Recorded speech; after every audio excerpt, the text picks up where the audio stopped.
Ready to see your new toys? It's an opportunity to make a bigger difference than we can in Ohio. It's the moment we've been waiting for.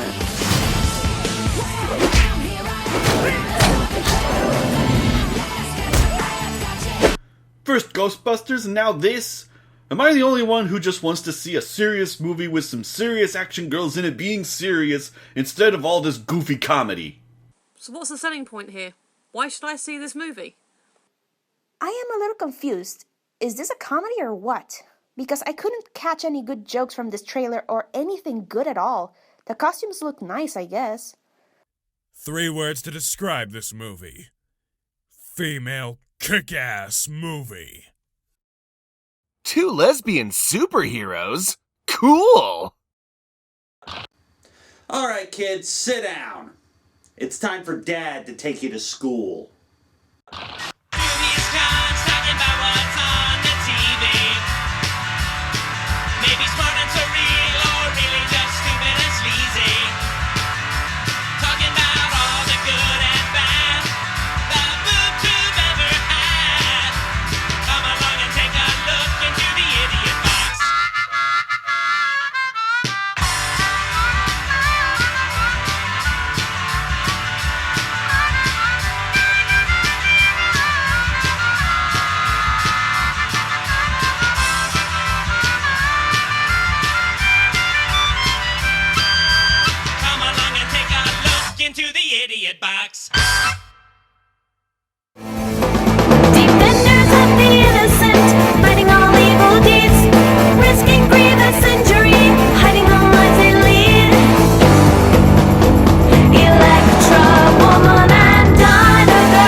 Greetings all, I'm Dubious Khan, and welcome into the Idiot Box, a showcase of the best, worst, and weirdest that television has to offer. And weird is, once again, the name of the game, as it's time to delve once more into the strange and bizarre world of Sid and Marty Krofft. Way back in the 5th episode of this series, I talked about the Krofft Super Show and the various segments that made it up, specifically Dr. Shrinker. However, one of the other segments has recently come back into the limelight, a superhero show entitled Electra Woman and Dyna Girl. Electra Woman and Dyna Girl were created by writers Joe Ruby and Ken Spears, who are largely responsible for about 80% of all Saturday morning programming from the late 60s through most of the 80s. In fact, they were responsible for the creation of Scooby-Doo back when they were working for Hanna-Barbera. Premise-wise, it's fairly simple. Electra Woman and Dyna Girl are a pair of superheroes in the vein of Batman and Robin. Specifically, the 1966 version of Batman and Robin. The two, whose real names are Laurie and Judy, respectively, work as magazine writers, but primarily spend most of their time fighting crime as Electra Woman and Dyna Girl. And the Batman similarities just don't stop. They have a secret Electra base underneath their house, complete with CrimeScope computer and electric car, and their own Alfred analog in the person of Professor Frank Heflin, who makes all their gadgets and appears to live in the Electra base. And pretty much that's it. The show follows the same formula through every story. Bad guy has plan, Laurie and Judy happen to find out about said plan, change into Electra Woman and Dyna Girl, go and confront bad guy gets them in a death trap, cliffhanger, escape, Heflin gives them a device that'll help them defeat the bad guy is defeated, lather, rinse, repeat through 16 episodes of about 15 minutes each, which, when you combine them all together, comes out to about 8 full half-hour stories. And as for the acting, well... Ladies and gentlemen, I'm afraid that visiting hours for this marvelous exhibit are over. Immediately. With this, I shall possess the powers of the great Sphinx. We'll be rich beyond our wildest dreams. How does it work? How does it work? It's a good question, my sweet. Oh, darn! They've forgotten to enclose the instructions.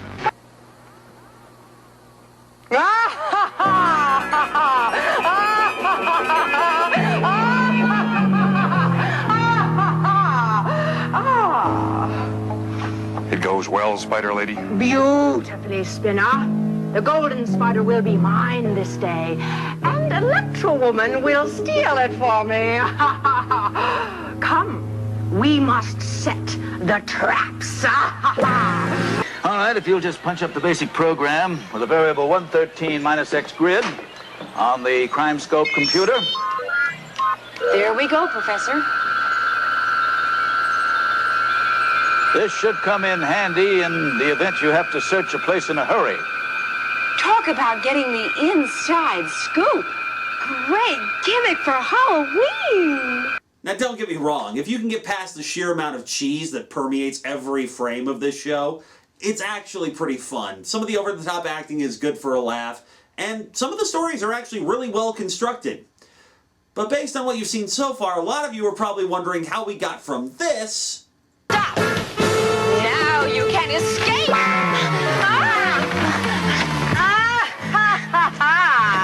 What was that about escape, Electra woman? So we meet again. You'll excuse me for not shaking hands. To this.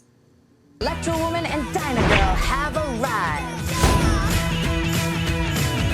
Yeah. That felt good. That felt really good. Next time in front of humans? In front of humans. It's easy to assume they're just doing the usual postmodern ironic twist on the whole thing, but the fact is, that was already done. 15 years ago. In the early days of the WB, much like any fledgling network, they were desperate for original programming, which meant plenty of pilots being produced and looked over. And what happened to come up one day? If you said a brand new take on the show, I'm actually not all that impressed, because the title card more or less gave it away. So let's see what the WB passed on as we look at the 2001 pilot for Electra Woman and Dyna Girl. Oh, and as usual, whenever I review an unaired pilot, I apologize in advance for the quality of the footage. We open after a short animated bit homaging the opening of Wonder Woman, where we follow a young girl as she runs without any sort of parental supervision through a fairground, accompanied by a pretty kick-ass update of the show's original theme song. Hiding all evil deeds, risking grievous injury, hiding all life we lead. Electra, woman and Dyna girl. The girl gets on the Ferris wheel, but it's apparently not all that well maintained when a support cable starts to break and the safety bar comes open, leaving the girl dangling from the car a fairly fatal distance from the ground. But don't worry, our heroes are on the scene. Electra, woman and Dyna. Why yes, that is a post-Night Court Marquee Post. And if you only know her as the straight-laced Christine Sullivan from that show, you better be prepared to have your expectations shattered. Fast forward about 10 years and we find the girl, Judy Pope, is all grown up and helping out with the alumni elements of UCLA's homecoming celebrations. And she still hasn't lost her starry-eyed adulation of Electra Woman. This does not necessarily endear her to her peer group. The invite came back. Why didn't you mention this to me before? Because you're a freshman and not officially on the committee. Because you were the only one who wanted her. And P.S., Electra Woman never even graduated. Electra Woman's chosen to live out of the public eye. After getting her adoration shut down, Judy's friend Griffin books her a flight to Vegas to find Electra Woman. With his watch. Remember, 2001. I made a few modifications. And then a nice man from Apple came up and asked me how I made it and whether I had filed a patent yet. I told him no, of course. I mean, it's not like anyone but me is going to use this thing, right? Anyway, then Aquaman shows up. No, seriously. Down Southwest. They're serving halibut at the luncheon. Since the show is for the WB, who in turn are owned by Time Warner, who also own DC Comics, this pilot makes tons of references and jokes to DC Comics superheroes. Brace yourselves. So you know that old saying about never meeting your heroes?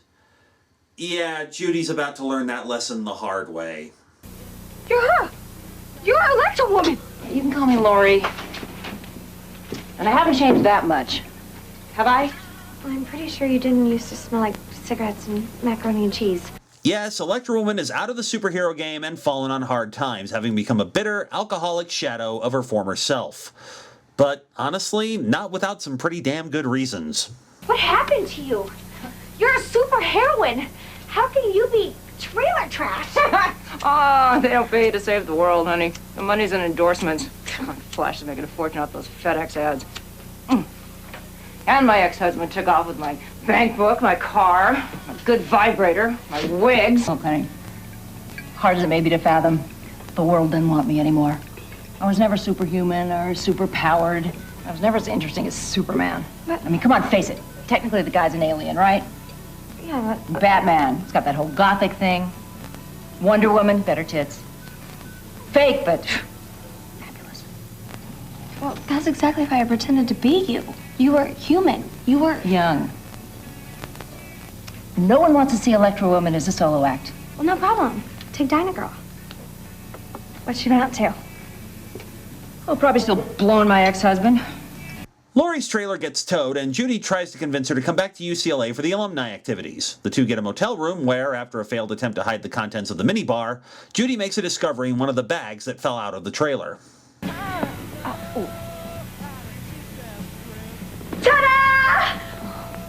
I booked us a gig, a jewelry superstore. I don't think so. Oh, come on, wake up. We have an hour to get there. We'll do a little meet and greet, and then we'll go right to the airport. Who hit you with a perky stick? Why do you care so damn much about my life? I'm returning the favor. Aha! She's discovered Laurie's one weakness. Adorable guilt trips. However, Judy apparently doesn't know much about jewelry stores, as it turns out. I am so sorry. They had the biggest ad under jewelry in the yellow pages. Aren't you having fun? Well, I'd be having more fun if the leotard wasn't creeping into my secret places. Things pick up when a couple of goons show up to rob the place, and Electra Woman decides to grab a tray of merchandise and head out the back. Hey Judy, now would be a good time for an adorable guilt trip. I can't believe I was so wrong about you. Damn it! Hey, Blondie! You picked the really wrong day for this. I'm holding a gun. Big gun. Oh, please, I've had bigger things than that up my... Surrender! Evildoer! I have goosebumps.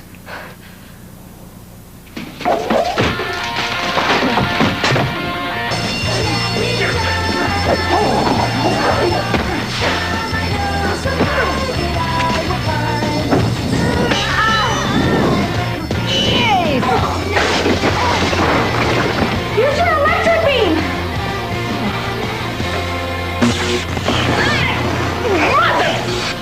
No, she didn't actually say what you think she did. Come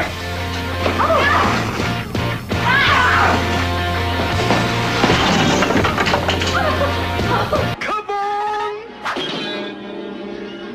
Holy! Don't! Too tired. Electra, awesome! I've always wanted to say that. And so, Electra Woman and Dyna Girl get a brief resurgence in popularity when a news crew shows up to report on the robbery. And that pretty much seems to be that. Until about 2 weeks later when Judy receives a surprise.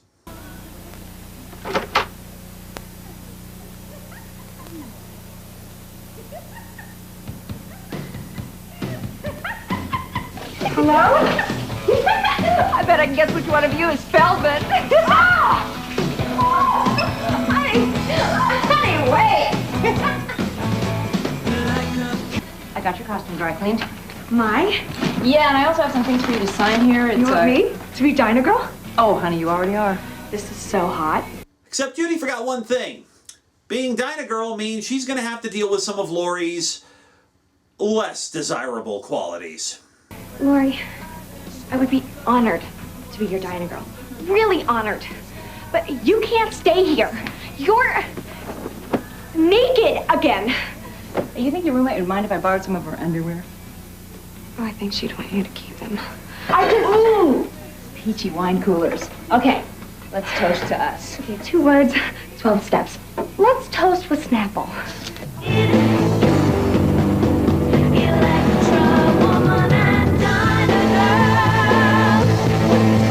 And with that rocky start, that was the pilot for Electra Woman and Dyna Girl. And honestly, there's potential here. Oh, it's rough. Very rough. The tone is all over the place, not sure whether it wants to play to a family audience or an older one. The goofy cartoon sound effects are ludicrously out of place. Griffin is meant to be an awkward nerd, but some of his lines make him more of a creep. And in general, there's this kind of mean-spirited tone about the whole thing, which, of course, being the early 2000s is kind of par for the course.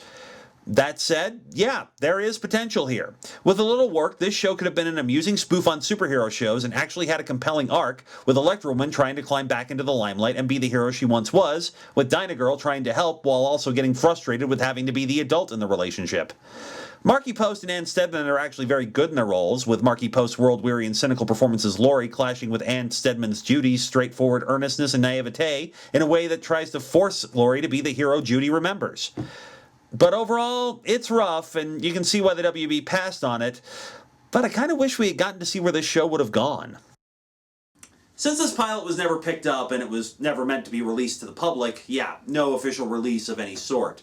In fact, for the longest time, the only way you could see it is if you happen to find a bootleg VHS at some fan convention or other. However, these days, YouTube. It's there if you really want to find it. It's only about 15 minutes long, and it's fairly amusing, so if you're curious about what you've seen here, go ahead and check it out. It's fun.